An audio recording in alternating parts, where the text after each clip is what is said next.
Welcome to another episode of Real Talk Live, where we talk about movies, TV shows, and all sorts of latest entertainment news.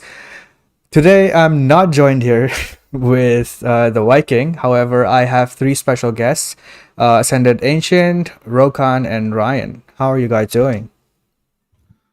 I'm good. Good. How you doing? I'm good. I'm good. I just came back from traffic school, so I got the ticket. I got the ticket, revoked. So thank God. Here's a lesson to learn, kids. If you're going to be driving 43 in the 35 zone, make sure it's not near a college campus. That's awesome. All right, then we have some great topics to talk about, and let's just jump right into it. Definitely. The first topic is what if. So Marvel Studios' first animated project just came out, and episode one just came out, and it was about kind of about the different timeline of Captain America, the first Avenger, and it featured Captain Carter.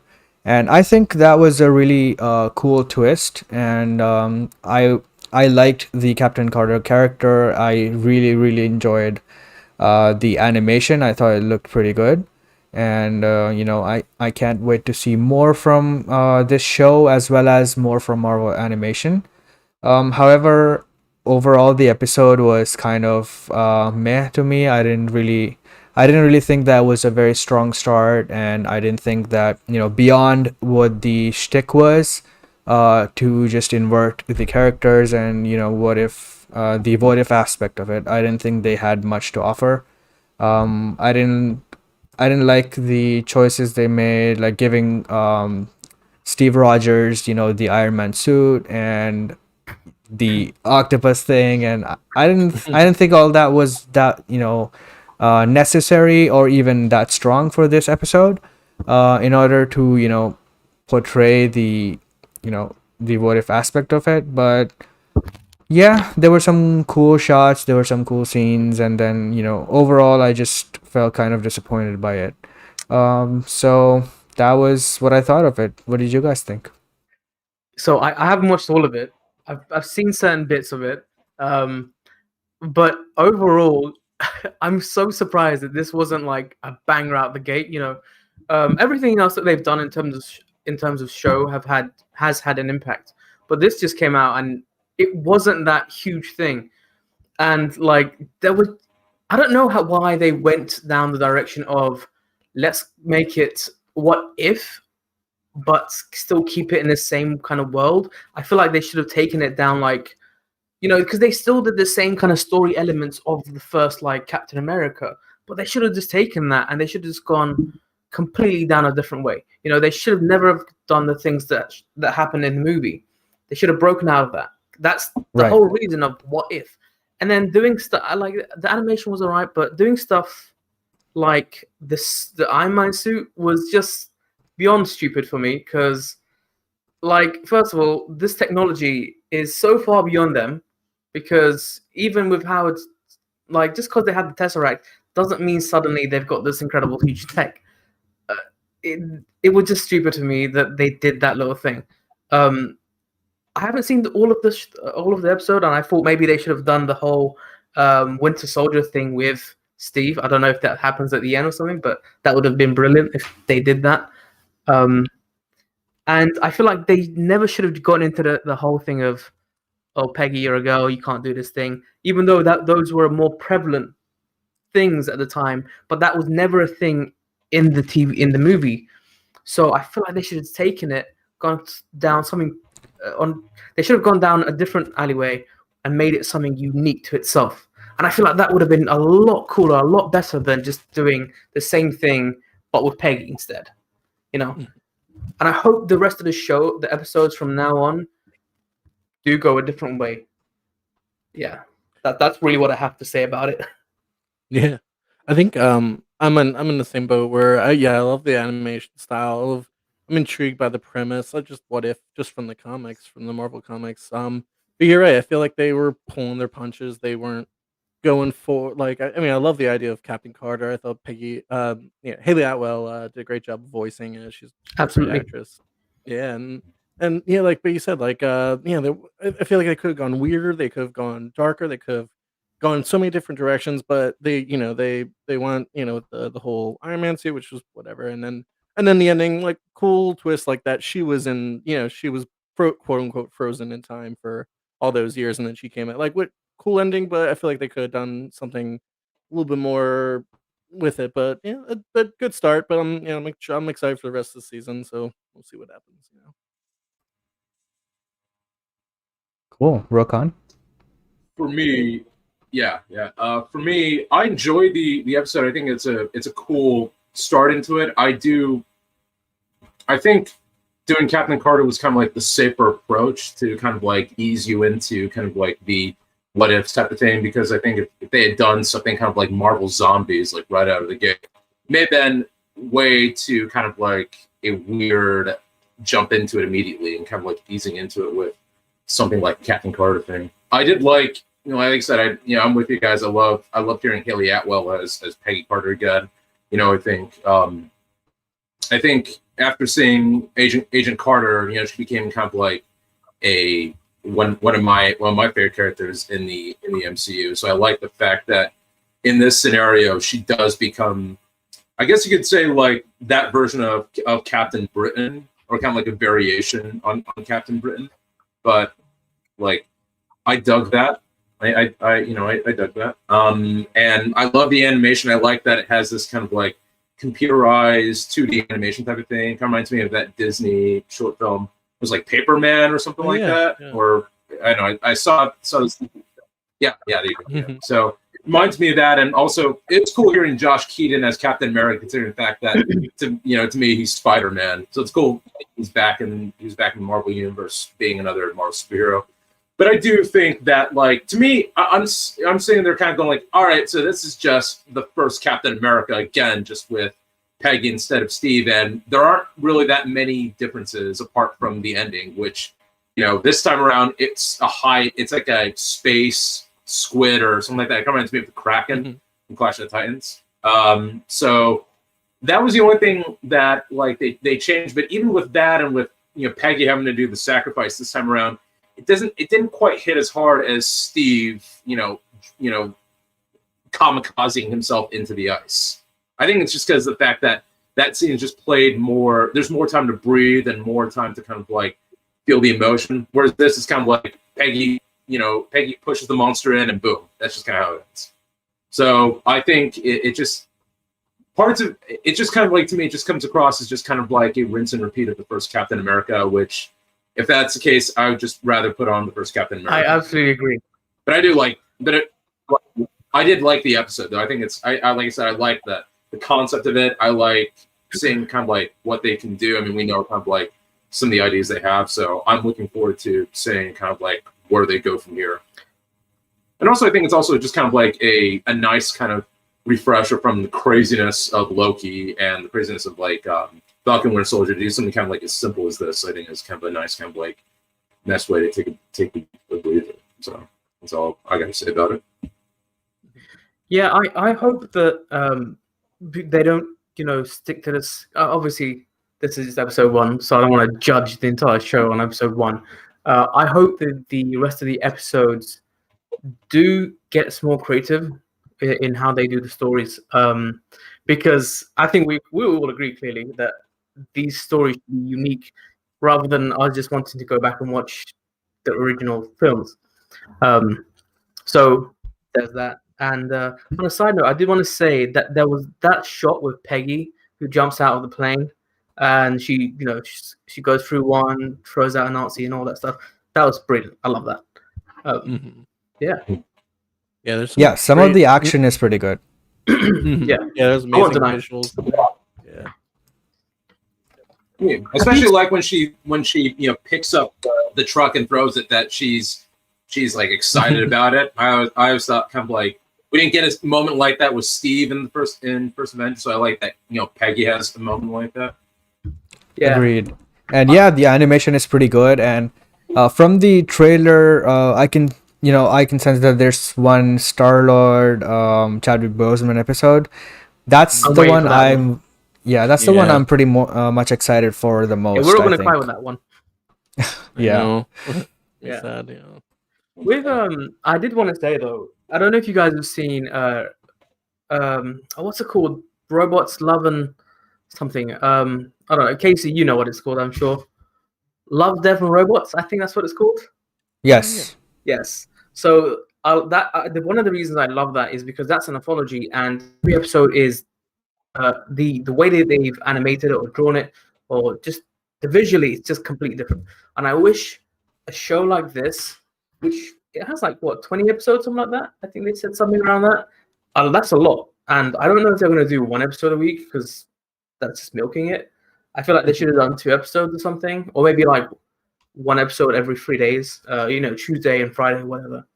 But I wish that every episode had like a unique animation style to it, because I see a show like that and I think, Love, Death, and Robots. I love how they animate it, even if all the stories aren't that great. Every episode, I think KC can agree because he's seen it as well. The animation is just beautiful, and I think Yes. the animation would have always kept people talking. At the very least, that would have happened. Maybe that's an idea for season 2. Because not everyone is also going to like this style of animation, Because I'm very partial to it, but I don't hate it. So Yeah, I can see why, I can see your point in there, but I don't see how Marvel would do that because they always prefer consistency, in their stuff, and they want the stuff to feel consistent with each other and inside the Marvel Cinematic Universe and all that. But this is animation and it's different from, the MCU. So yeah, I you can make a good see, point. yeah, I can see that, I can see actually them doing that. Especially if, for the next whatever show they're gonna make, or next season even, like you said. So yeah, that would be cool. And But depending I on do like the animation and for depending on this. what kind, like if they start doing like, because this whole thing of what if and parallel universe and all these things, they're all kind of one and the same. If they start doing like, oh hey, look, in this universe it just happens to be that the stories are slightly different, but the way that the reality looks is completely different. Yeah. Yeah. I just don't want the what ifs to become a retreads of the movies with different people. same. You know what I Exactly, mean? yeah. I don't want to have to like watch. Here's what if episode 15 that will have like that will have kind of like Civil War, but instead of Peter Parker, it's Miguel O'Hara, or you know what I mean? Yeah. Mhm. Yeah, I totally get it, Exactly. and I completely agree with you. Yeah. So I guess at this point it's just like we have to wait and see what comes down the line. Yeah. Does anyone know how they're going to do the episode releases? Because surely they can't do 20 episodes, like one a week. Apparently they are. Like, Yeah. Wow, what a terrible choice. I feel like for Disney Plus, especially with like WandaVision, the way that they released some of the shows have been terrible. Like WandaVision, I said this to Casey before, that if they released episode 1, 2, and 3 together, it would have felt, like a very contained thing, and it would have been very unique, but then we would be straight back into the MCU with episode 4. And I feel like they should have done like, and again with this, the way that they are doing the episodes, it shouldn't just be one episode a week. I feel like they could have done it better than just, hey, here's an episode a week for like the next 3 months. yeah, I agree. Yeah, it's like if they're gonna do 20 episodes, one a week type of thing, then I'm just says right here that sounds very network TV. Yeah. Mm-hmm. I like, I mean, I like, to me at this point, if this is how you're going to do it, then you might as well just put it on fucking ABC or Disney Channel or something like that. I don't get why you'd have to do this on a streaming service. You know what I mean? Like WandaVision and Falcon Winter Soldier and all that. I'm like, all right, fine, whatever. But if you're doing 20 episodes like this one a week, then you might as well just put it on network. It's TV, very I guess. CW Mm-hmm. Yeah. to do 20 It episodes is. in 1 week. It is. But I did have one more complaint, and this is my last complaint. And this is as far as what I've seen. It's the fact that why would you not get Chris Evans himself to voice himself? Because Yeah. if you got someone else like Armin Zola or whatever his name is, if you got someone else to play him, he's not that big of a character. But Steve Rogers is like the main man, so why wouldn't you bring back Chris Evans? Because that little thing just puts me out of the episodes quite a bit. Yeah. Yeah, I just can't really accept that reality.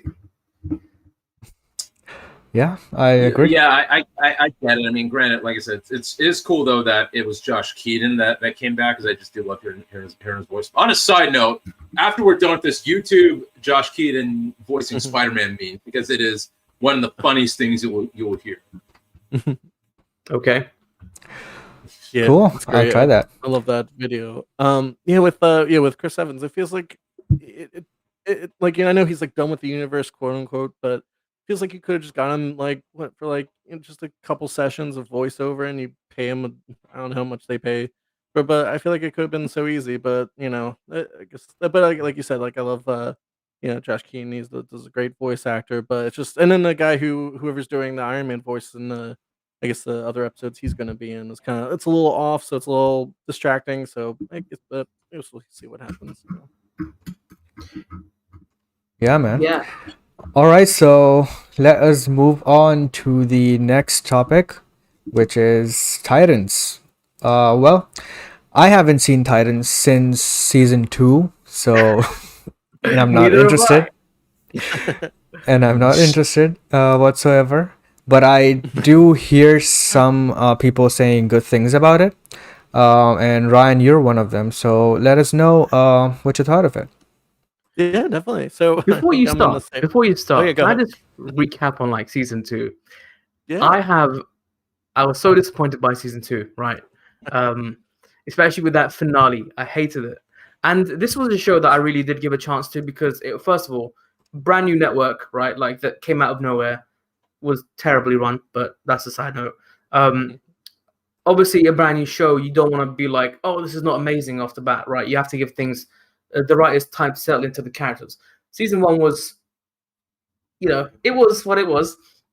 And then season two, I had high hopes for. They did not improve, and the way they ended it was just horrific. It was CW bad, And Yeah. so I don't know if I want to watch season 3.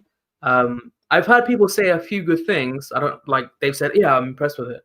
But if you say, yeah, it's definitely worth watching because you feel like it's an improvement over season 1 and 2, it's definitely over season 2, because I feel like season 1 was better.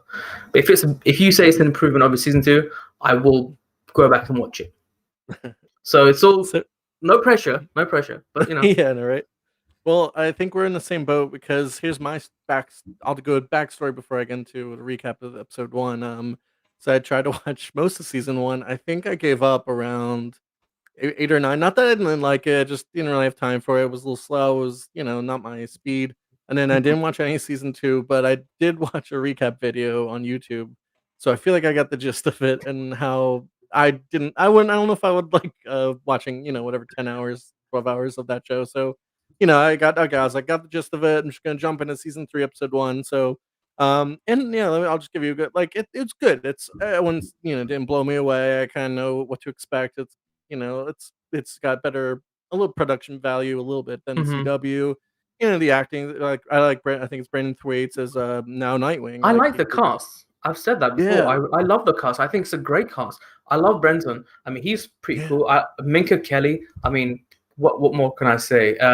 Alan Richardson or something like that. Connor Leslie is like the only reason to watch season 2. I love the cast. There's nothing wrong with the cast. I've never had any issue with the cast, even though people complain about Starfire being race swap. But I think the cast is great. It's just that the writing has been, it. Yeah. Exactly. Yeah, I think so what I watched, so they dropped, I think HBO Max dropped the first 3 episodes, but I only had time to watch the first one. And what I saw, like, I liked of it, and I wasn't trying to judge it too harshly. Like you said, like, the cast is great. Like the kid who plays Jason Todd, he's I think he's supposed to be a little annoying, but I think this season well, yeah, as you'll see, he's going to turn into Red Hood, and I think I'm excited to see that. But yeah, but it's like Brandon Thwaites is great. I think, oh, I know the with casting. Yeah, I know. I don't know if they explained it really, like, but in how Bruce Wayne's like, I love the actor from Game of Thrones. I think it's Ian Glenn. But just I hate that Bruce yeah, Wayne because he's that's like not 80 years Bruce Wayne. old. Like it's just the worst Bruce Wayne I've ever seen. Mhm. I like the actor. I loved him in Game of Thrones. Yeah. He was so cool.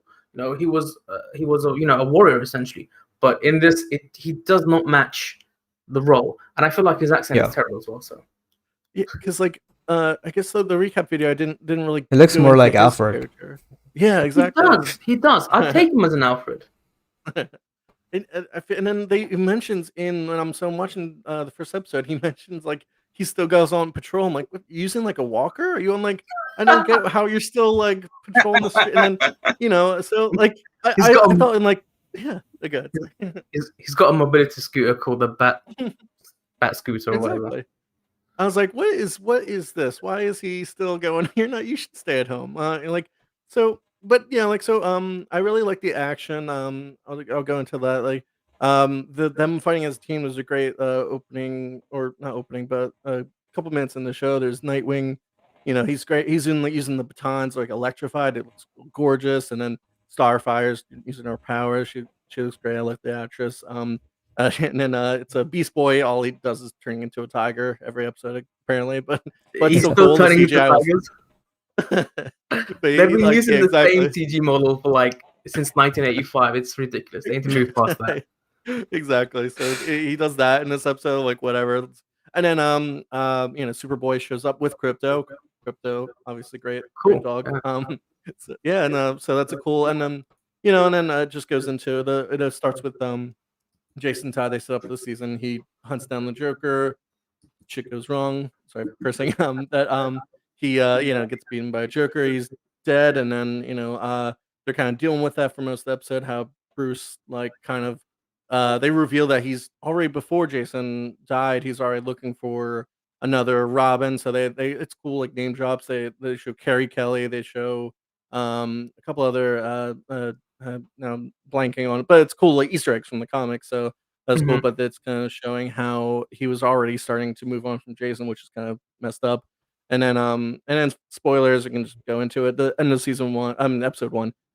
It should Bruce Wayne literally just kills the Joker, and then he's kind of crying about it, and kind of like crying to Nightwing, saying like how the Joker won, and so that kind of leaves with Nightwing and Bruce Wayne kind of in a low spot. But like you said, like the writing's it seems fine. Like I don't know if I'm ever going to go back to the other seasons. I'm good with like just starting from here and seeing where it goes. But the action was good. The music was really good. I liked they had a couple of cool Really? There's a Saplan Por More is like a cool pop song that they use in like the first fight with the Titans. And then there's another cool song. It's called Meet Me in the Woods by Lord Huron. It's like more of like an indie song, and I was surprised they used that. So it was cool. It was cool seeing. It was like in a scene where Dick Grayson's like riding his motorcycle back to the Wayne Mansion, and it's a cool song drop. So I was like, okay, I'm digging it. So I'm definitely, I'm gonna probably, after this, I'm probably watch the next 2 episodes and see the Red Hood episode and see what other villains come up. So I'm intrigued. I wouldn't go out of my way to say like, yeah, like you gotta like, but if you're burned by the last couple seasons, I don't know if you're gonna love it, but I'll watch it. There's not much on TV right now. I need something to occupy my time, so I'm digging it. Yeah, I feel like this is still pretty much the same Titans, the way you described it. But I did here. I'm gonna fix the Batman character very easily. I don't think you have to even bring him in. All you had to say was Bruce, after all his years of fighting, he wanted to move on from what he was doing because he didn't want to die fighting for that character. He accepted, that he can't be the Knight forever. So I would have taken it down the route of him, Selena Kyle. They've moved on. They live together. I mean, hell, you could have even made it like it's not connected to the Dark Knight universe, but you could have said, "Hey, look, this is kind of similar to that kind of a story," and you could have just kept him in a corner. Hell, you could even brought him in and said he won't go back into the suit. He won't want to do it. He'll keep an eye on things from his massive computers and all this stuff. But you could have just said he's retired. He doesn't want to go back. He's happy with Selena. That's it. And I feel like doing that, because I feel like he is probably the worst character in the show, because he just feels so out of place. And season 2 was just, again, love the actor, but I cannot stand the. Yeah, and look who joined us today. It's Maher from his bed. Can we ban him in chat? And also, Olsen Twin asks, what do we think of JDM as Titan's Batman or Bruce? If that was the case, yeah, I think so. that But would have been brilliant. yeah, it would have been. He would have been an amazing Batman. I still think that, and I still want to see him one way or the other in live action, in the DCU. Somehow maybe Nightmare version of whatever, or Flashpoint version of whatever. I just want to see him as the Flashpoint Batman. The way that suit is and all that, and also I do want the Lauren Cohan Joker with that. So you don't even have to do a full Flashpoint thing or Nightmare thing. Just make a random standalone movie with those two, and you'll have a win. Can I just say, I don't see why. Capitalize on that Walking Dead fame, Yeah. he's, first of all, besides the Walking Dead, like, he's a pretty big actor. I mean, he has, besides the Walking Dead. I don't know. Not sure we lost him. No. Oh, he's back. He's back. Yeah. We lost you for a second, and you're back. Kinda lost him for a second.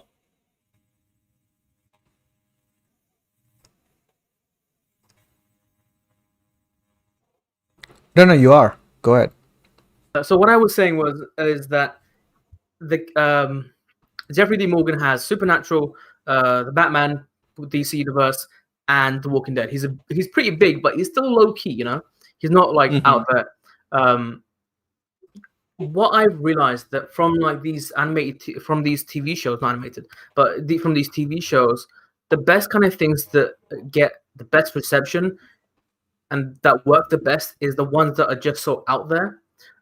Like, for example, The Boys. It's such a unique, crazy thing that I never knew about, but I think that is such a brilliant show because it's just so unique and crazy. Yeah. In the DC side of things, you have Doom Patrol. I thought, this is so stupid. I've never heard of these, but it just looks so dumb and stupid. This will never work. And then it came out, and I was like, this is actually one of my favorite shows. I watched it twice, season 1. I love season 2. It's brilliant. I feel like Titans, if you used it to make us this, it doesn't have to be like funny like the Boys, but if you made it similar to that in that tone, or without making it crazy, if you made it like that and very abstract and crazy from time to time, I feel like this show could have worked so much better. But it feels like this feels like a college campus is trying to make a Titans movie, a TV show, and it doesn't stick the line. It doesn't feel professional enough. It doesn't. I don't know, man. It just doesn't work. I feel like if they took what they had with the characters, if they had people like Jeffrey D. Morgan to come in for like 1 or 2 episodes, and they could have done this crazy thing of he didn't have to be the Batman. He could have been someone that wants to copy the Batman and be like him, because for whatever reason, I don't know, who knows why madmen do whatever they do. Yeah, but yeah, and I wish they could have just taken this show and just made it in something unique. But yeah, and that's a pretty good segue into our next topic, which is the Suicide Squad. So first of all, before we jump into the performance and everything related to that, what did you guys think of the movie? I loved it. I still like it a lot. Yeah, I agree. I liked it a lot. I think on you guys know Real Anarchy. I should agree with a short review. I gave like 8.5, so liked it a lot. Like you said, could have been improvements, but I dug it. Fun movie. I mean, I same had for fun me. with it. Yeah, I agree. Same for me. I thought it was. I really liked it. I didn't love it because I thought there could be some easy adjustments that could have made the movie even better. And I was kind of underwhelmed by the third act Starro battle. I thought it should have been bigger and more. Um, like I know that's not the point of the movie, but if you are gonna have all that, and if you are gonna have a great looking Starro, just have a full on battle. It's a comic movie. Yeah. Exactly. So yeah, I didn't think it was done badly. I just think that it could have been a little better. That's I mean, how I put it. we're not directors or anything, but sometimes like I have to take a step back and say it's easy to criticize things after the fact, Yeah. because none of us have made a movie, and I can't imagine the process of making something this huge. And I think, especially how this movie came to be, like I feel like James Gunn did well. Yeah. Um, Absolutely. so It was for what it is, 100% a James Gunn movie. That's for Yeah. sure. it was, and I enjoyed it. I mean, I had fun. Then that's pretty much. I don't know. I like to give things ratings, but I also don't want to just be like, yeah, this is it. This is what it's worth. If you feel something with the movie, you go in and you enjoy it. That's all that matters. It's the experience of it rather than the rating, So I think we can all just say that we all enjoyed it at the very least, and I Yeah. would recommend people to watch it. Yeah, I would Definitely. definitely recommend it, and especially in a theater because I think that movie, hits a lot better in the theater. The sound Yeah. is great. It's a big action spectacle, and it's the IMAX ratio, so it's definitely worth watching in a theater. And it was performing really well before release, based on reviews and early reviews and ratings, and on the Rotten Tomatoes. But as of right now, it's the Rotten Tomatoes score is 91% for critics and 83% for audience, which is pretty good. And a big win for the DCEU, especially because they value this so much. And out of the box office or anything else, Warner Brothers values this the most. So for them, I think this is a big win. And they, whether you like Rotten Tomatoes or not, that's a different question. But from a business perspective, I can tell you that Warner Brothers definitely see this as a big win. Absolutely. However, the movie kind of underperformed at the box office, even looking at the pandemic aspect of it and all the HBO Max day and day thing and all of that factors aside, it still kind of underperformed, just based on the quality of the movie.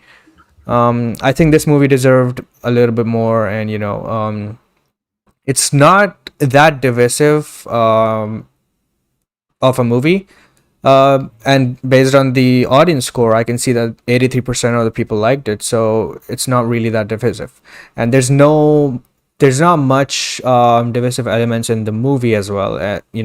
Sometimes it's an R-rated movie, and some people might not like gore as much. So I can see that that's the only factor that some of them might not like, and also some of the humor is very James Gunn, and that's not everyone's cup of tea. So that's fine, but apart from that, I don't see anything divisive in this movie at all. So I don't know exactly why it kind of underperformed, although there are reasons that kind of make sense, but it's not a sure shot, like the pandemic, and we said the HBO Max day and date thing, and the marketing kind of was not very representative of what the movie is. They kind of I don't know how to say it, but I think most of the marketing kind of made it out to be this very fun, colorful, poppy movie, but it's not that. It's a very, it has some serious moments, it has heart, it has some big action sequences, it has some really cool stuff that, the trailers I don't think portrayed that. And so yeah, that could be it, and there's other reasons as well. But yeah, overall, I think that the box office kind of was underwhelming. I wouldn't call it a failure or a flop in general, based on how the movie is doing other than box office, because as per Samba TV, which counts in certain devices, and based on that they declare what views some sample size has, and they did that for all the big releases in the past year. And so they basically said that 2.8 million people, 2.8 million US households actually watched the movie. So that's a pretty big number, and I think that's a big win for them as well. And even the trades reported that this is the second most watched HBO Max movie. Well, not HBO Max movie, but a movie that released also on HBO Max. Yeah. So yeah, and Maher also tweeted this in one thing, so I'll bring this up. Mortal Kombat had 3.8 million views, which is very shocking to me. And not just based on the quality, but based on how many people were interested in this thing in the first place. But yeah, the Suicide Squad was the second one. That's at 2.8. I think the third one is Wonder Woman 84. I'm not sure what exactly the number was. I forgot. But Zack Snyder's Justice League in comparison was 2.3 million views. So yeah, the this movie is the second most viewed on HBO Max. They got the HBO Max results they wanted. They got the Rotten Tomatoes they wanted. So it only underperformed at the box office. So I think WB will just let it slide, and it's James Gunn, so I'm 100% sure he's gonna make something else as well. Yeah. Now, what do you guys think are the factors that kind of resulted in this underwhelming box office? I think it definitely is due to the marketing. Because the marketing campaign for this movie is shitty, and it's not just this that was a result of a bad marketing campaign in terms of DC films. Shazam had a bad marketing campaign. Birds of Prey had a bad marketing campaign.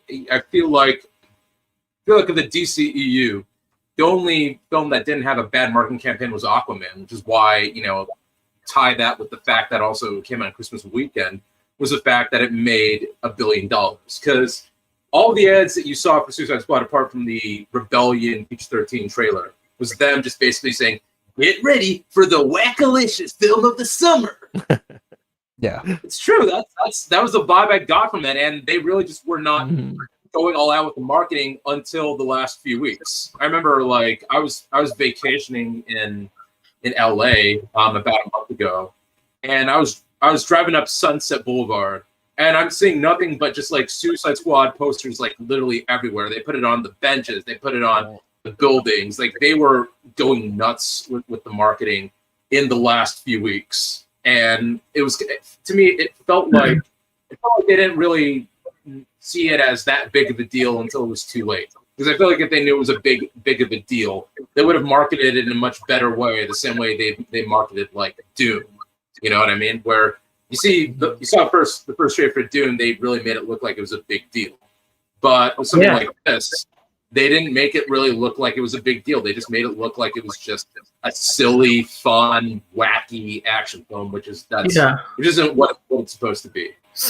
So that's what I feel like was what killed it ultimately. Aside from the obvious stuff like the fact that your HBO Max day and day release, and the fact that there are still places in the world that haven't fully opened up their movie theaters yet. Comparing to even the Suicide Squad trailers, like the first movie, those trailers were amazing. Even though there were so many tonal changes in the trailers itself and all that stuff, but the hype surrounding those trailers and the DCU at that time was on another level. It's not even close. Yeah, dude, that was prime time DCEU.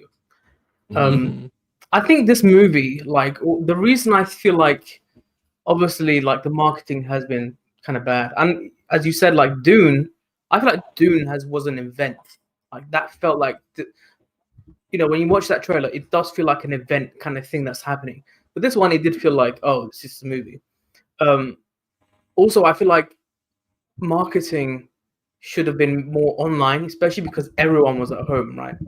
Mhm. And I feel like the biggest reason, which is the pandemic, but because of the pandemic, right now, I can tell you that here in the UK, at the very least, there's a lot more kids outside rather than adults. And the fact that this movie is an 18, and I don't feel like it needs to be an 18. Like, you can still do everything in here, besides the faces exploding and all that kind of stuff. But I feel like this could be a I don't think 13. Gunn would do this movie if this was an R. Mm. I mean, here in the UK, we're pretty easy with the ratings. I mean, what would be Right. considered an 18 in the US is a 15 here. So Right. we're a bit more grown up, I guess, in that sense. But this is Yeah, You're a lot more fun. yeah, we're more crazy. You guys are a lot more fun than us. Yeah, wacky. it's true. Evidently by our history. But yeah, with the UK, I mean, I feel like they should have. No, sorry. In general, they should have made this movie a bit. This feels like what they did with Birds of Prey. Birds of Prey, especially that movie, had no reason to be an 18 and anything to do with that. Because Yeah. if they made that film, that was one of the biggest reasons it flopped. I feel like if they made that into a normal 13 or a 15, that movie could have made at the very least another 200 million. Because especially a good portion of people that want to watch comic book movies are kids. Well, I say kids, but like, the younger teens. And that's what it should have been. They should have opened this movie up to them a bit more. Hell, maybe they could even go down the route of what they did with Deadpool 2, of making it a bit more PG in a different cut or something. Maybe they can cut out those scenes of people's faces getting and heads getting blown off. But yeah, I feel like that was the biggest reason, in my opinion, the fact that it's the pandemic mixed in with the side effects of all the people not going out that much. Yeah, I mean, I have people telling me to not go to the cinemas because I mean, like, I'm just like, no, I don't want to just sit at home and watch films because it's just not the same experience. And the fact that older people feel this way, like, I can tell you, my parents will know. Well, they don't go to cinema anyway, but taking them out today in this climate, they're never gonna go. So they should have opened this film up to young people. Absolutely. Yeah, and also I think one more thing I forgot to mention was the first movie had it made a lot of money in the box office, right? So like I said, there was hype, there was all of that, but there was also Batman in it, there was Joker, and there was Will Smith's Deadshot, one of the biggest, I think, the reasons that movie performed so well, and he was, obviously he was one of the highlights of that movie. So immediately dropping Will Smith is a big risk and big mistake. So I don't know what exactly the reasons were for that. Maybe Will Smith wasn't interested anymore in this shit. Maybe he actually had scheduling conflicts. Whatever the reason is, I think that was a big mistake. Conflicts before, but I'm not like that. Was just what someone. I mean, they always said that. They always say that. So yeah, we don't know. It probably was contractual. Yeah. Hell, for all you know, I mean, Deadshot's character could have been swapped out. Yeah. Because I forget the character's name, but they could have just easily switched them out because they both have a daughter. They're both, black characters, and they're both very similar with the guns and stuff. So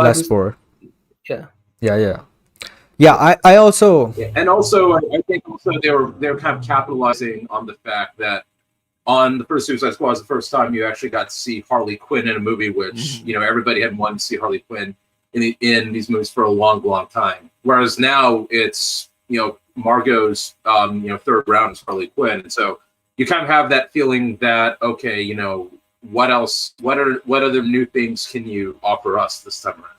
You know what I mean? Yeah. And Birds of Prey wasn't a big success as well, and there's some bad taste from that. There's some bad taste from Suicide Squad. That could also be a factor.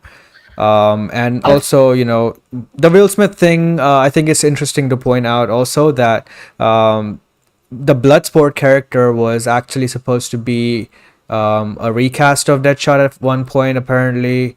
And then in the script, he was written as Vigilante. and he only became Bloodsport once they started filming.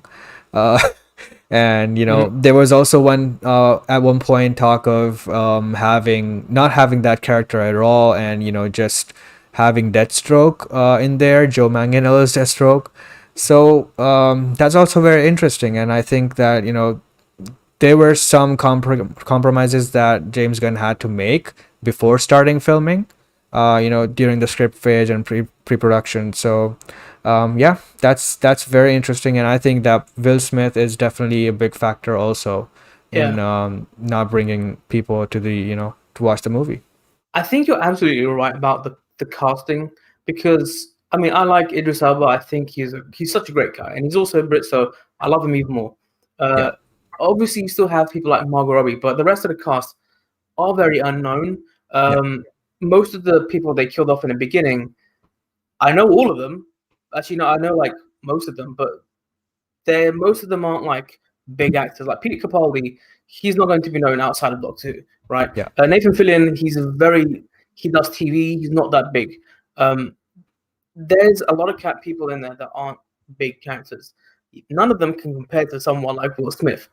Will Smith is as big as it gets, And Yeah. then you have Mhm. people like with cameos in the 2016 Suicide Squad with Ben Affleck. You had the Flash, and it also felt, and obviously because this whole thing of Universal, the DCU has collapsed essentially, right?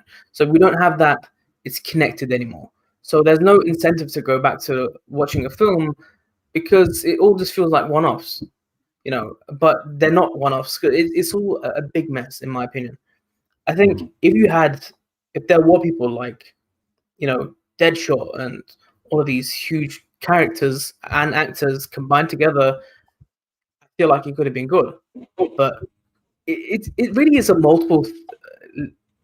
It's not one thing. You can't just look at one thing and say it's Yeah. this, because I can say, hey, pandemic this, pandemic that, but if it just circumstances. If James Gunn had said, look, I want to make a movie where I want these actors in it, I want these characters in it, it could have been a completely different scenario. But yeah, I think so. Multiple things. So pandemic, terrible marketing, actors, and the story, and yeah.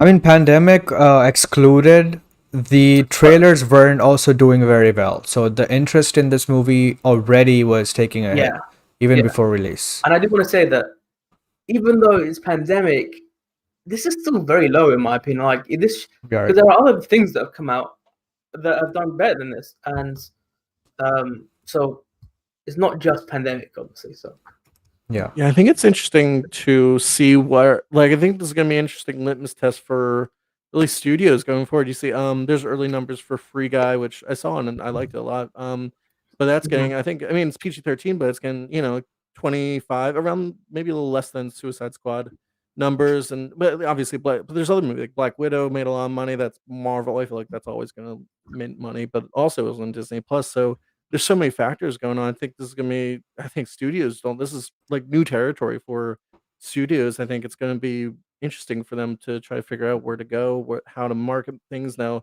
we got HBO Max movies, got Disney Plus movies. Like Paramount Plus is starting to do like 30 days after release. It's on Paramount Plus. It's wild territory with streaming, and so I definitely don't think this is they think that like they're invested in James Gunn. I think after Guardians 3, he's gonna be done with Marvel. He wants to get back into like, Peacemaker, like, however we feel about the character. That's gonna be an interesting show. It's gonna be yeah, violent, it's gonna be Yeah. wild, like so I feel like I he's will got say I have an yeah, interest in that.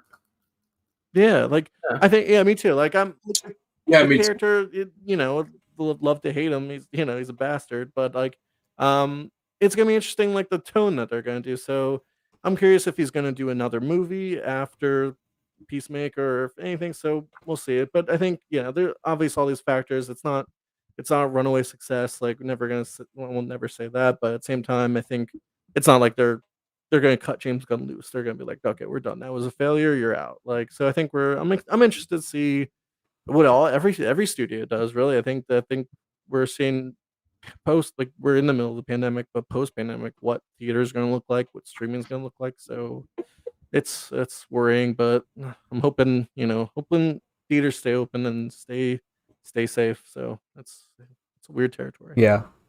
That's the bottom line. Long as you're staying safe in theaters, then that's all that matters. Yeah. basically. And also, I watched Suicide Squad just one day before watching this movie, and I have to say, I never hated that movie from the beginning, but I do, see why there was problems with it. There was editing issues. There was the whole backstory is being cut. Some dialogue was, not that good and all that stuff. So we know what transition phase DCU was going through at that point. So we know kind of what the action items were chosen for that movie. But yeah, even apart from that, I still liked, because it's still, David Ayer's movie. In the root of it, like the scenes were shot by him, and the story kind of is what the actual story is. So and the characters are awesome. So I still Yeah. kind of liked it. I didn't hate it, even though I had very big problems with it. The third act and all that shit. But even apart from that, there was Batman, there was Harley, there was Deadshot, there was Joker. There was literally Ben Affleck's Batman so much in that movie. When there was literally no need of him. There was Flash, and Zack shot that scene for them. It was all so amazing to see at that point, and I've never saw it again for like the past 2, 3, 4, how many years it happened. And then before seeing this movie, I saw that movie, and I still contend to that, and I do think that I'm very torn on which movie I like more. But I would say that if that was the Ayer cut, and the entire movie was just score, and the issues with editing was fixed and all that stuff, I totally would prefer that film, even though I did like the Suicide Squad a lot. It's totally a James Gunn movie. It's R-rated. It has a lot of deaths, and it's how a Suicide Squad movie should be and all that. But I still like the first movie. I think the tone of it, the concept, the characters were amazing. The chemistry between the cast was amazing. I mean, the bar scene just makes the entire movie, and Will Smith's Deadshot was a big part of it. And Ayer, there was a release the Ayer cut, event last night, and I mean yesterday, and David Ayer just dropped a pic out of the blue, well, using the account and all that, but still, he dropped a picture, and that is this Deadshot and Harley. So a lot of people kind of disliked this image because they think Harley shouldn't do this, Harley shouldn't do that. Look, for me, I understand why some people get inspired by Harley and all that shit, but I just don't get it, because Harley's supposed to be a villain, and we can be sympathetic towards a villain, but they are still a villain. I prefer Harley to be the villain character, and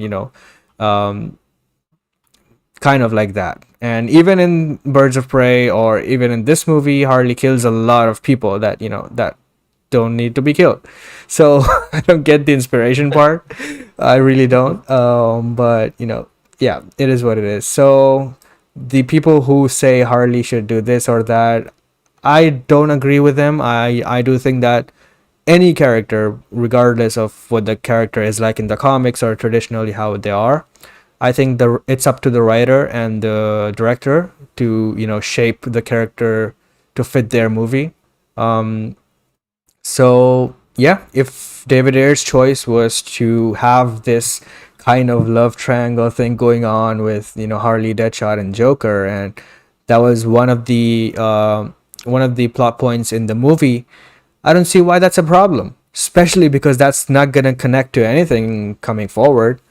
So I do want to see the Ayer cut, and I think that the first and the most important thing for me would be score. I think the score would just put the movie on another level by itself, even the same movie, Yeah. So yeah, Because what do you there guys are think of little that? hints. just going to say that there are still hints of the score in the movie, Yeah. and I do like it. I mean, okay, I also watched the Ayer cut. I watched the Suicide Squad, and then I watched the 2016 Suicide Squad. I really enjoyed that movie. I didn't hate it. And because we were talking before the stream started, I was just saying, like, obviously I brought up the bar scene as well. I mean, it's just the essence of the movie is still there. It's just cut Yes. up. And you can still love the characters of Harley, because I will contend, like, this is the best Harley we've had. And none of the other Harleys I've I enjoyed agree. like this one. Even though this movie doesn't even focus on her, Birds of Prey was all about her, but this still did it better.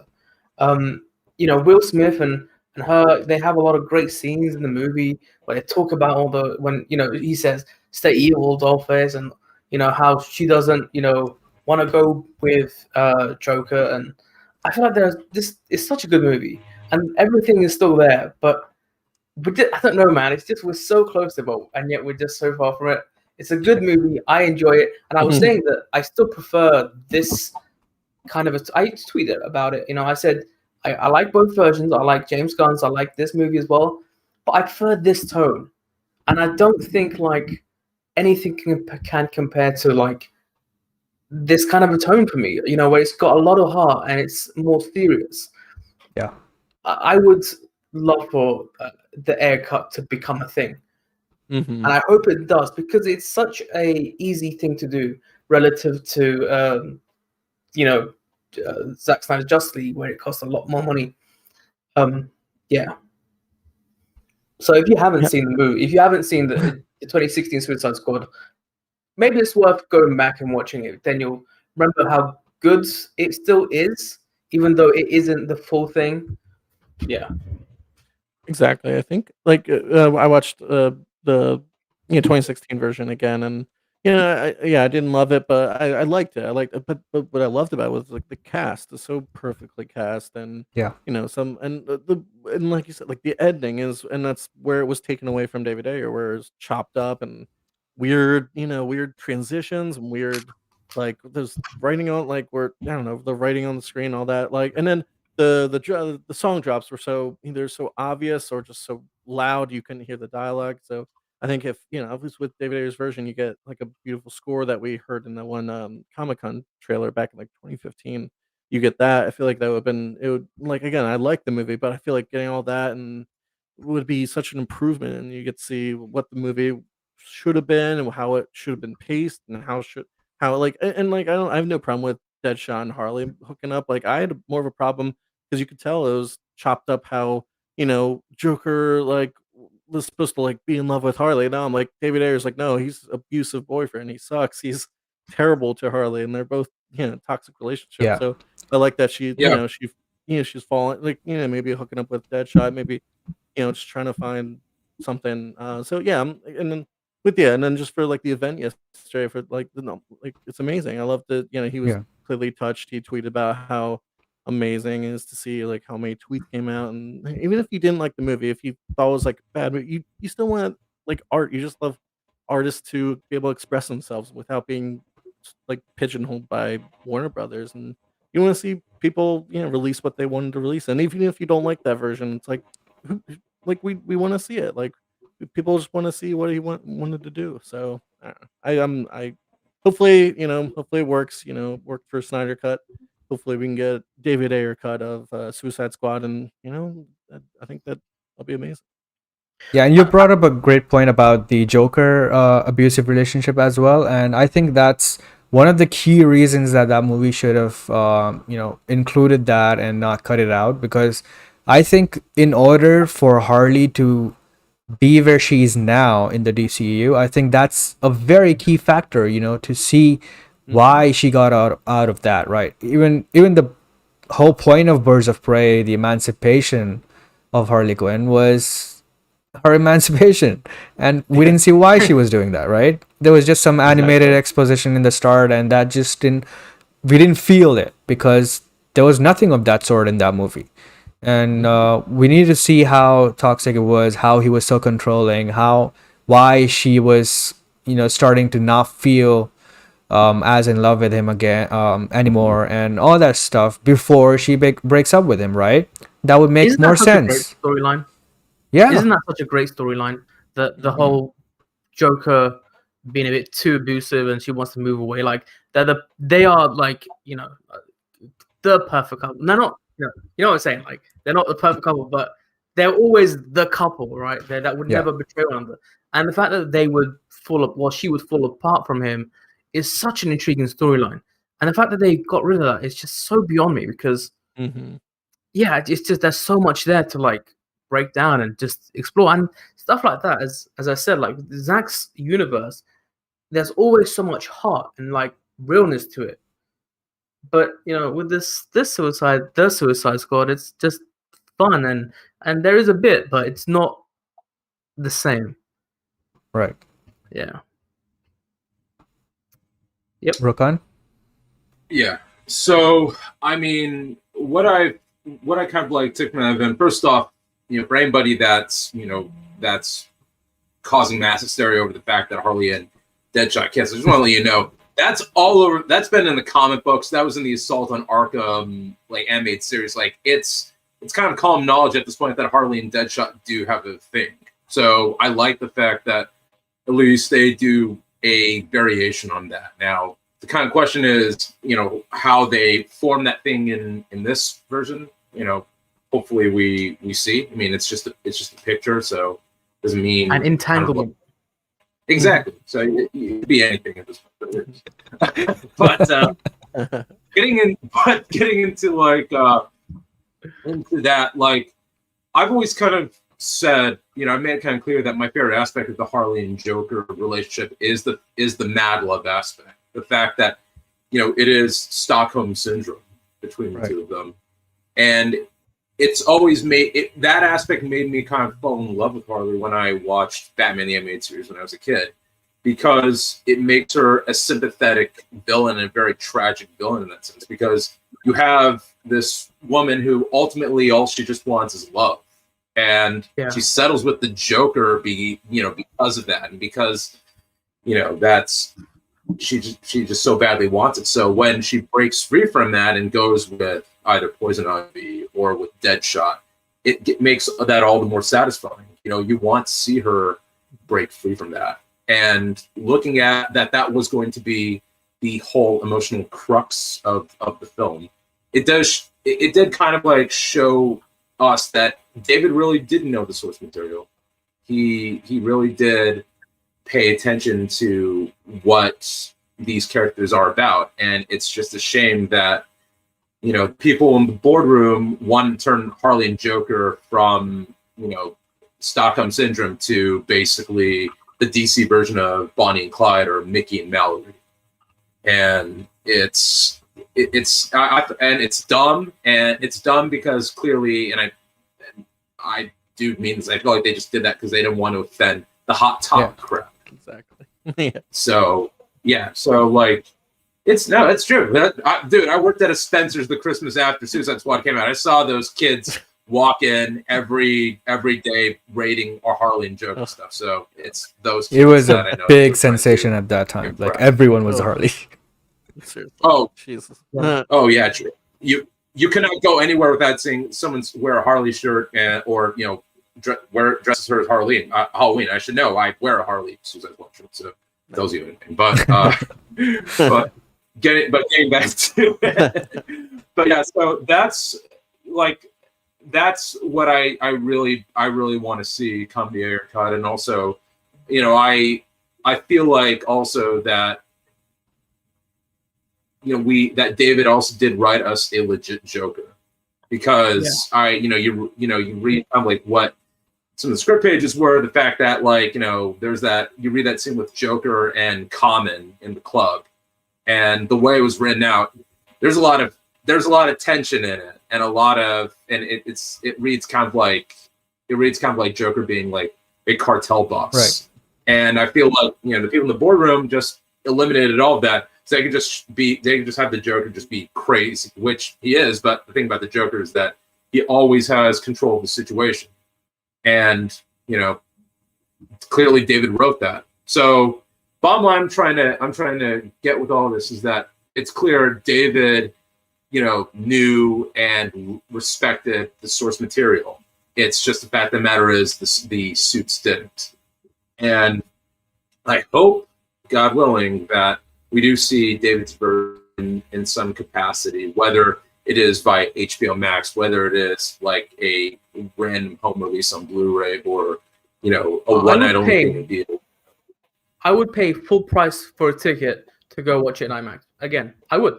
Mhm. Same Yeah, thing same. with Zack Snyder's Justice. Oh, me too. That's what I said was, Yeah. huh? You kidding me? I do it in a fucking heartbeat, And What I think also the fact of the matter is that, like Warner Brothers' big success this year was Justice League. It was that and I mean you could also say Kong versus Godzilla as well, because it did make a lot of money depending on for being a pandemic. But Justice League is still kind of like being talked about, and Suicide Squad Suicide Squad has done extremely well. And the difference with those two, their commonality is the fact that you watch those and that is a director's vision on screen. And you watch the Suicide Squad, you're like, that's a James Gunn movie. You watch Justice League, you're like, that's a Zack Snyder film. And I think they would be foolish to not capitalize on this and be like, all right, we had one Suicide Squad film that is a full director's vision, so let's do another Suicide Squad film that is full director's. Right. I completely agree with that, and you nailed it absolutely when you said that ZSJL and the Suicide Squad both are directors' visions, and that's like literally happened twice in the same year that they got really good results. And both Zack Snyder's Justice League and the Suicide Squad have great Rotten Tomatoes results. So that's exactly what WB wants, and here we are, nothing new on Zack Snyder's Justice League again. Another thing to point out with the Ayer cut is that the Deadshot thing. There obviously will be even better reception for the Ayer cut, based on just how the characters are more consistent, more real, and all that. And even Will Smith's Deadshot will be a big grab again for that. And just like Maher pointed out, Jared Leto was also, key in bringing hype to the Snyder cut and to the 2016 version.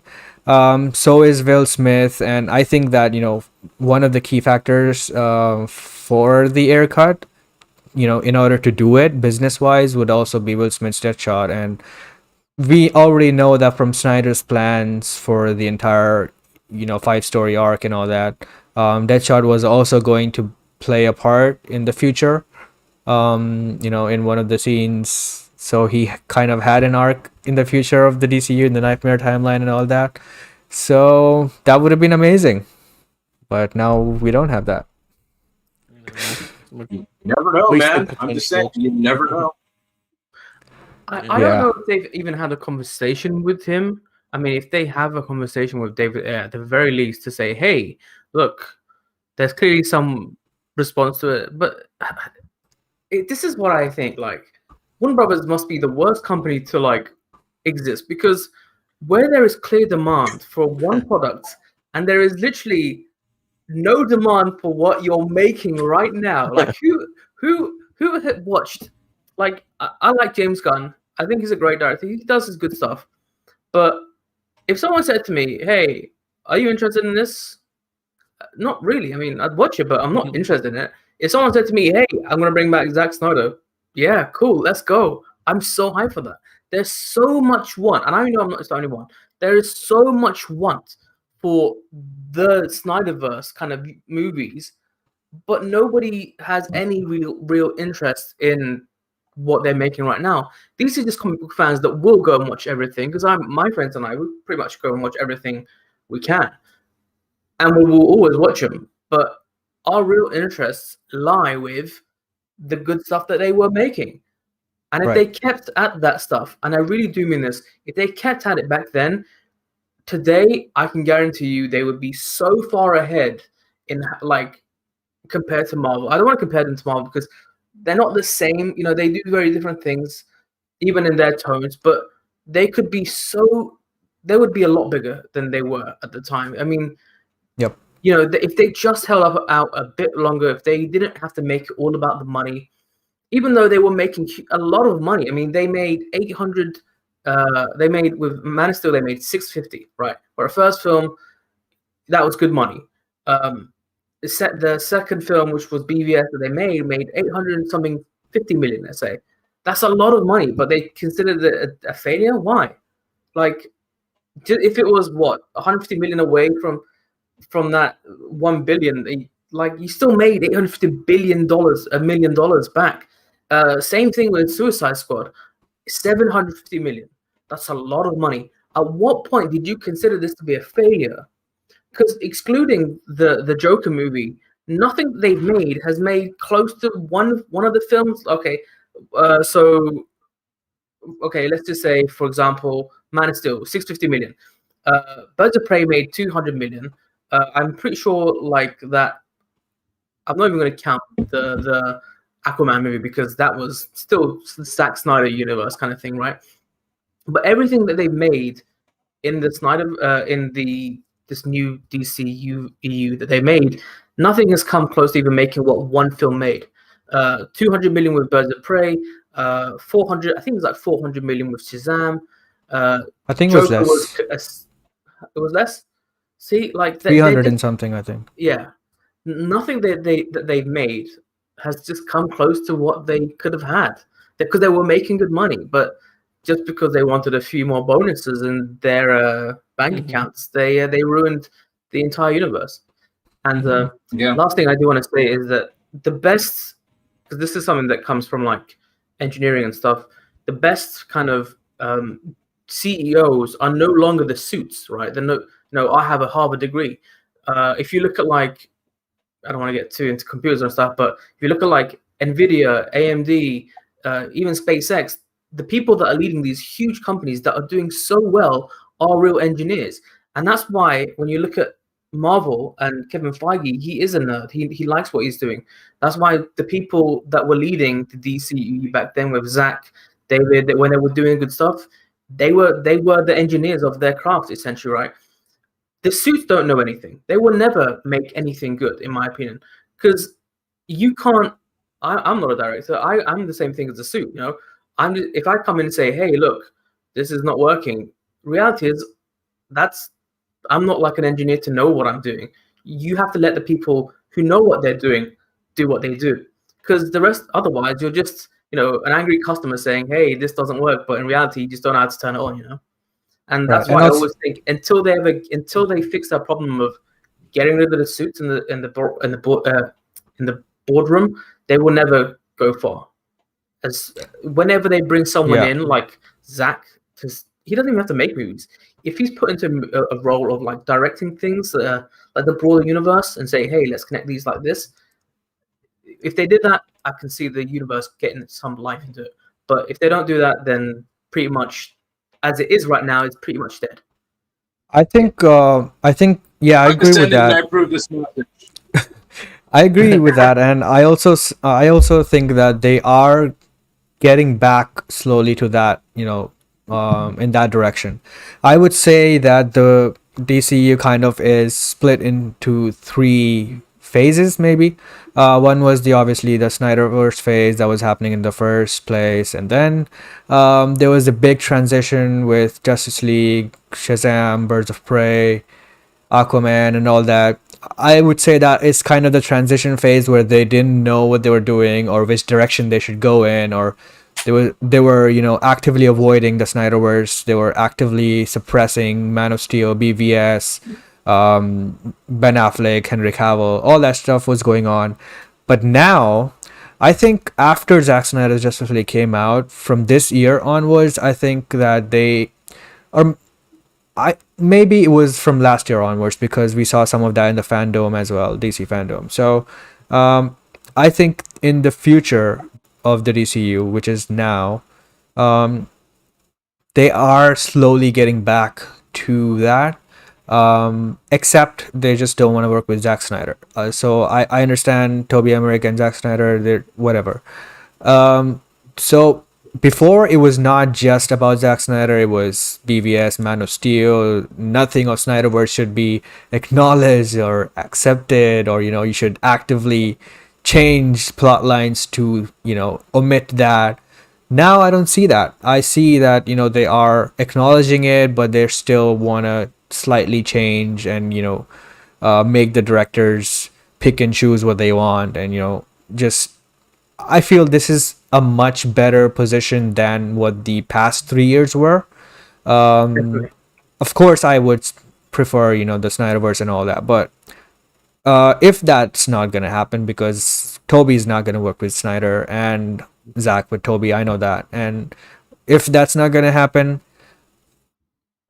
everything apart from Zack Snyder, I would say should be a go, right? Business wise, you don't have to omit Man of Steel, BVS. You don't have to uh, not call up Ben Affleck or Henry Cavill, because we can bring them in and just make the movie you want and set the tone that you want, right? So you don't have to suppress that. I'm speaking just business wise. So I do understand that they were in the bit of the transition phase in the middle, and that was just going to shit.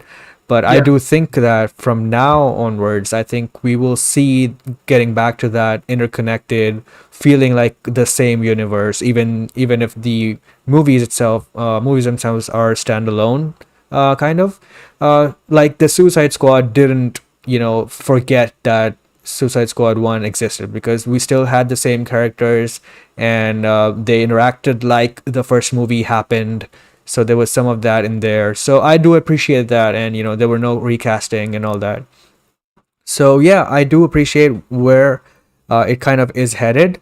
I think the Suicide Squad, based on what the factors we said, all that, obviously kind of underperformed at the box office, but it did well with critics and audiences, and most people liked it.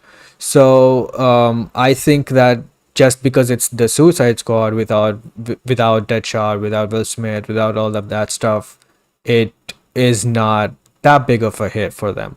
But going forward, we have the Batman, we have the Flash, which has Ben Affleck, which has uh which is rumored to have Superman, Henry Cavill Superman, which has Ezra Miller's Flash, and the team that worked on the Snyder Cut are working on them, on that movie, and Andy Muschietti and all of them were very very much appreciative of that movie, and Can I ask a question? they are seem to following that. So yeah, I think that going ahead, that would be more connected, and they won't start diminishing what happened before.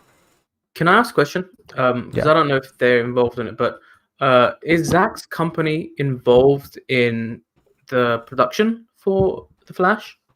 No, Stone Quarry is not involved. However, the people who did the VFX for Flash in Zack Snyder's Justice League Yeah. I'm are Zack's, not only Zack's crew members, they are Zack's close friends. Yeah. So and they openly bashed Justice League 2017. So I don't think they'll just go and sign up when they already checked out from the DCU. I don't think they will go and sign up for another Flash movie that was gonna somehow incorporate the trash version of Justice League Flash that we got. I don't think that at all. Like, there's 0% chance of that happening. Maybe it will be slightly different from Snyder Cut. Maybe he will be more quirky. He would be more, I don't know. There might be some different layers to him than the Snyder Cut, but I do think that there were definitely, absolutely no reality will go back to the Justice League 2017 version of him. I mean, I expect that he will have some growth. Maybe he will be more quirkier. Maybe he'll be more kind of like more comfortable in his skin, through the fact that in Zack Snyder's Justice League, he was kind of like very socially awkward. Yeah. So I could see him be a little bit more confident in himself, or something along those lines. But I don't think, at least I hope not, that our first scene is going to show Barry in line for brunch or something like that. Yeah. Yeah. The reason I asked if Zack Snyder's company was involved in The Flash is because he has been involved in like Wonder Woman 2. He's been involved. Oh, that's right. I in- forgot about that movie. I So forgot to include he that in has- the transition DCU. Yeah, he has had. He is. His company is involved in it, so they're not. He's not Right. completely out of it. And Right. I would hope that if they were smart, see that's the problem. They're not smart, the guys over there. But if they were smart, you'd hope that these guys would be like, "Hey, look, you're making our movies. Let's make a deal, make some movies, and give us a discount on production as well, and let's make some big money for it." Those guys over there are smoking something that I don't know what that I want, but whatever. The problem is that just Toby Emmerich doesn't want. He's the head of everything. Like, he controls HBO Max, Warner Brothers, DC, everything. Yeah. And he doesn't like Zack Snyder. He hates him. He doesn't want to work with him. So I understand that, if you are so against that man and don't want to work with him, from a business perspective, I don't get why you would just leave money out of on the table. But I get that if you have something personal against him, don't work with him. Fine, don't work with him. But just Toby's are the worst.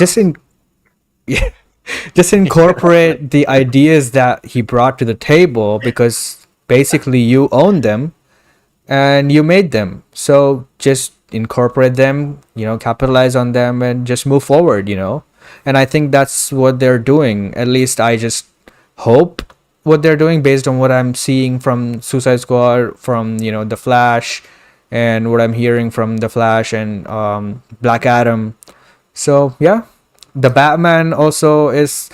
I wouldn't say the Batman would necessarily need to be like DCU-like, because that's not in the DCU. But I would much rather say that the Flash and the Black Adam movies have to do a lot of... damage control is not the word I'm looking for, but they have to bring the audience back to the DCEU, to make it feel like a shared cinematic universe again. Even if they are not directly connected into each other, they should feel like they are in one universe, Well, Black Adam has the advantage of the fact that it's got the People's Champion as the lead. So, Right. And there's a lot of flashbacks, so it doesn't have to be in present day. yeah. So, I yeah. would like to start a fundraiser for a hitman for Toby Emmerich. I think we can solve this issue very easily. I mean, I'm just saying. Let's not listen. I'm just saying. No comment. No comments. We should delete this video, this stream after It's just odd, like you said, like the leadership it's allergic to making money. I would love Jim Lee. I think he's a fan of Snyder. He's the CCO and publisher of the DC Comics side, and I would love him to be like, it won't be the equivalent, but like make him the Kevin Feige of the DC, because I feel like he has such a great relationship with everyone, with artists, with directors, with writers, everyone. So yeah, like I know, and that's like he's not going to take the Toby Emmerich role, but like I would love him to kind of spearhead like going forward, I feel like he has great relationship with everyone. I feel like that would be a better way to go. Reminds me of the fact that of Fox in the mid 2000s. I don't know if you guys remember how the regime how it was at Fox, but you had Rothman was running Fox, and he was responsible for making Alien versus Predator PG-13 and Die Hard PG-13, and asked for additions on X-Men, on X-Men Origins Wolverine and stuff like that. He was kind of like, he also blocked Deadpool from getting made because it's not going to be profitable. And minute Rothman made the move to Sony, immediately X-Men First Class gets made, and so does the Deadpools and whatnot. And just kind of it was kind of a case that you've never seen kind of so much cluelessness and kind of disconnect from a fan base from that moment until now. You know what I mean? Yeah. So, exactly. So it's it's like I genuinely hope, man, that in the next year or 2 years, that with Zaslav coming in, that things change for the better. I really do. Yeah. See, that's Let's why hope good things from the merger. Yeah. See, that's why I feel like, as again with the engineering analogy, is that David Zaslav has been in the business for a long time. he's clearly not just a suit. That's what I like about it. He seems like a nice guy. I feel like he could come in and do some good things.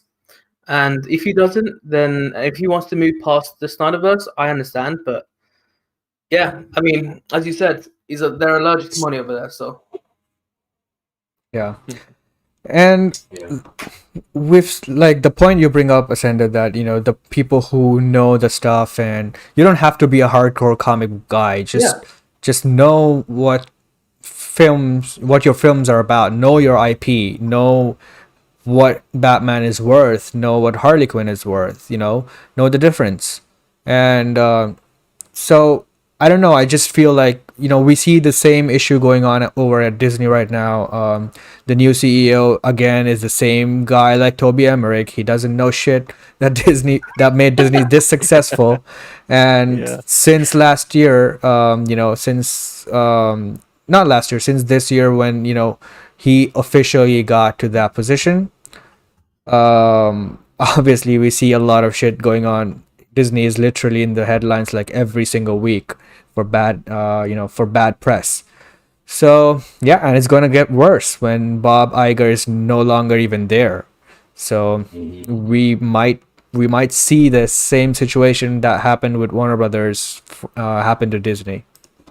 yeah, It's so confounding to see, like when bad leadership is just you can see it, like with like the CEO of Disney, like they put out that press statement saying like Scarlett Johansson's a liar and she should stop, like, and it's like, why did you say that, like, and everyone was like upset about that, and like it's just like confounding to me when like you can tell when like there's a bad CEO, it just trickles down to Yep. like every department where it's like they don't even know what they're doing anymore. That Dude, would have And not never to happened under Not to Iger. mention, like Shang-Chi's not going to get the Disney premiere like release, which I'm cool with, but they said that's going to be their big experiment, which the last time they said the big experiment was Mulan as well.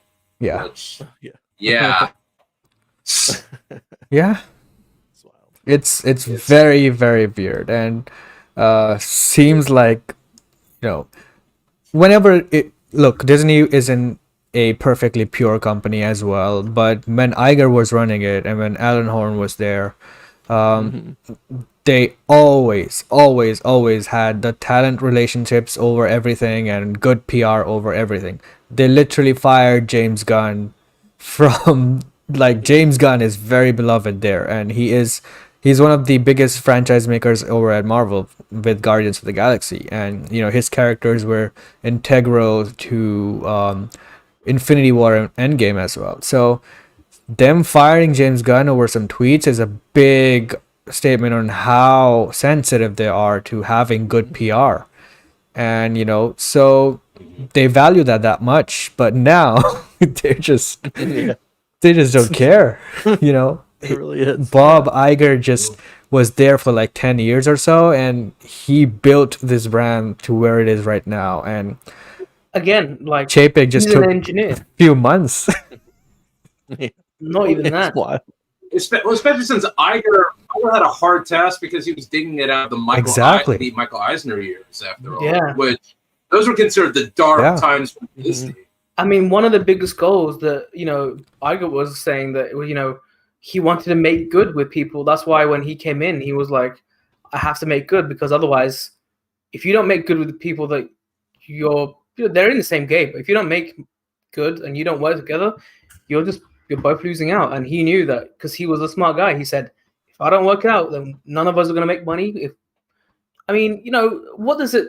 Yeah, it's so easy to get along, but I don't know why these suits have these egos where they're just driven by self-centeredness, if that makes sense. They want it their way. Oh, yeah. But if they just work together and they could make the best things possible. That's why I feel like they did this thing with Spider-Man thing that was going on for a while. Remember when they said, they canceled him, never come back to the MCU. That happened there, and then they knew saw that they couldn't get anything done like that, so they came back together, and they both, were humbled. Yep. In a sense. Yeah. Yeah. You always have to put business over anything personal. That's just how you should do business, I think. And Maher Maher just brought up a great point. He says, what WB has going for them is that the next DC films are guaranteed to do well, but if they don't, oh boy. Absolutely. Like, I am 100% expecting. Look, the Flash movie is. I think the Flash Shazam. movie has to do well because it literally has generations of DC fan going to watch it.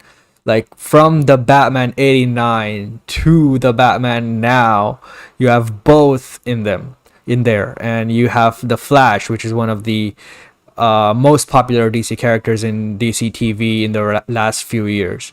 And you have all of that, and you have Andy Muschietti, who is a really good director who made the two popular It films. And I don't know, man, there's just no way that this movie could fail on paper. And if it does, I don't think rebooting the DCU would be out of question for them. This is like a guaranteed hit. And I mean, like, if you also kind of want further proof too, the next other DC films are also going to be Max exclusives, and they could be the ones that, in a way, could also jumpstart the DCEU to like a more better interconnected place there one. with the actual releases, Yeah. Like you bring up a great point because of the Batgirl thing as well. Like the Jim Gordon from the Snyder Cut is also the Jim Gordon in Batgirl. Like this is what I was frustrated about, like the last few DCU movies. You don't have to have Snyder in everything. You don't even have to have the same tone in everything. Just get the same people and work them into your movie. How hard is that? Exactly. And that's what I loved about the Suicide Squad. Like that's like the relationship between Harley and Boomerang, and it was just like I love that. And Yeah. then Rick Flag and Harley, like those are the best moments. And then like it's it speaks to like the chemistry, but it's because they were in the last movie, and it's just like I love like those made me like so fired up during the movie. I was like, and makes the emotional stakes higher when obviously Yeah. well, no spoilers, but yeah, like it's such an amazing parts. Would you have that continuity between movies, and you have and in Batgirl you're gonna have J.K. Simmons, Jim Gordon. It's like I'm definitely gonna see it. Like I was definitely gonna see it before, but I'm like so excited that's gonna be a shared universe. I love that. And with Jim Gordon and Batgirl in that, who knows? Maybe even Ben Affleck will show up. Exactly. And not to mention, like, because Batgirl was supposed to play a role in Ben's solo movie. Right. They'd say they couldn't move the solo movie till after the Batgirl film. Right. Exactly. That's a good point. So yeah, looks like with everything we're seeing and hearing from the upcoming movies, even Aquaman 2, right? And what we're hearing from that, coming out, is it Shazam, Flash, Shazam Aquaman? 2, Aquaman 2, The Flash, Black Adam, The Batman. The Batman obviously is the non-DCU one, but still. Yeah. Yeah. Interesting. Yeah. On paper, all of these look like guaranteed hits for sure. Oh yeah. But in reality, But we'll have to wait. Yeah, Well, we'll have to wait and see. let's hope that they are marketed the right way. The Flash absolutely has to be marketed bigger than ever. I think that movie has the potential to be as big as Justice League, Zack Snyder Justice League, because of all the elements that are inside that movie. Exactly. I think so too, and the fact that like with there was such a positive response to Ezra now that they've seen Zack Snyder's Justice League that they can use that kind of going forward, Right. as well as the fact that like your dad will go nuts see it because it's his Batman coming back. Yeah. You know what I mean? And they're rebuilding the now. entire thing. And The just like Batcave. his Batman's everybody's Yeah. dad's Batman. So there's that. Yeah, and they're rebuilding the entire thing, not just having him back for that movie. They're basically bringing the entire thing back, like the Batcave, the Batmobile, everything. So it's going to be that's awesome. just cool as well. What more can I say? The same costume Yeah. too. So cool. The one that's not moving, I have a lot of faith Can't move his neck. in the movie for the Flash, but again, it's just I hope to hell. Just one of those. Just go away for a while. Like go holiday. Go do something else. Just don't interfere with this because as a director, I feel like Andy Muschietti is just great, and I do see so much potential for this. It's just what happens with marketing and what happens down at the hellhole. Yeah. Right. All right. Exactly. So yeah, those are our thoughts on the Ayer cut, the Suicide Squad, the entire DCU, and all of that, and where it's going. Thank you everyone for joining us and indulging in our conversation.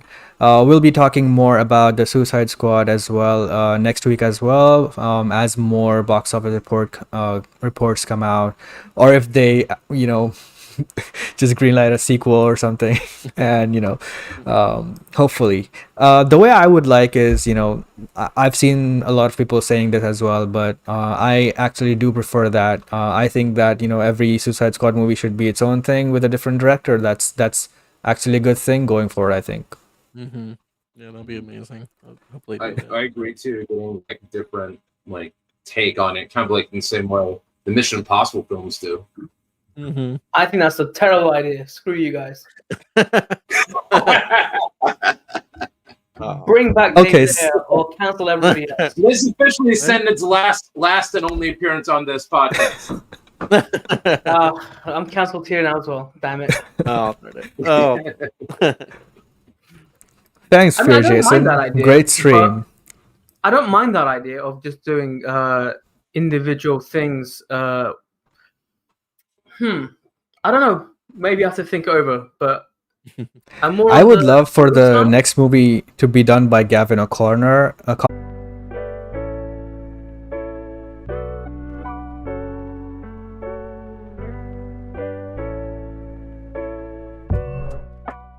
With DC, like I feel like with Man of Steel, with BVS, and it's just because they have like such takes, like their director, well, for the most part, our director's films, like Man of Steel is a Zack Snyder film, and like we were talking about before, like James Gunn's Suicide Squad. I think he would like DC film. If he gave him more, I'm sure he has, maybe has, like gave him more chance. I think he would. You think he's secretly a Zack Snyder fan?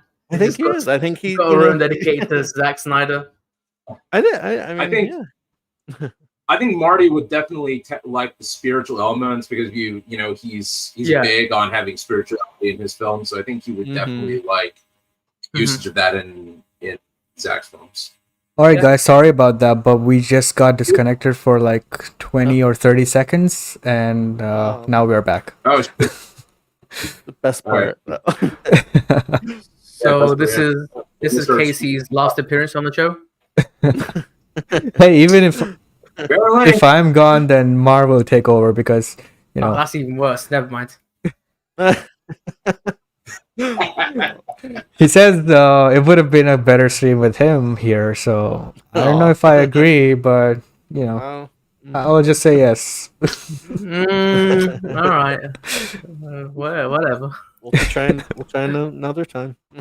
Yeah. All right, thank you guys for joining. Rokan, Ryan, and Ascended. You're always welcome here. It was a really good time, and we had some great discussions. So yeah. And where can they find you guys? China. I'll go real quick. My Twitter is lscorcho177. And then I have a podcast that's Hide and Go Seek. You can Google it, whatever. You'll find it. You guys go ahead. Cool. My Twitter and Vero are Roku9413. You won't find me if you want to find me on Instagram and just I don't know, like be bored and check out my Instagram stories. I guess my Instagram is that real Roku as well, so you can find all that. Send it. Yeah. I mean, if you don't know where to find me, then shame on you. Need I say more? Simple as. Like my name is right there. And you can't make the connection, then just leave the internet. Yeah, and you can find me and the show at The Real Talk Live. We talk about all the latest entertainment news, movies, TV shows, and we're doing it weekly. So make sure you tune in and share your thoughts. We always appreciate it, and we keep it civil for any opinion. Yep. So go ahead and tweet at us, reply to us, DM us. You can have the conversation. All right. So until next week, take care and goodbye. Thanks. Bye. Later. Bye, guys.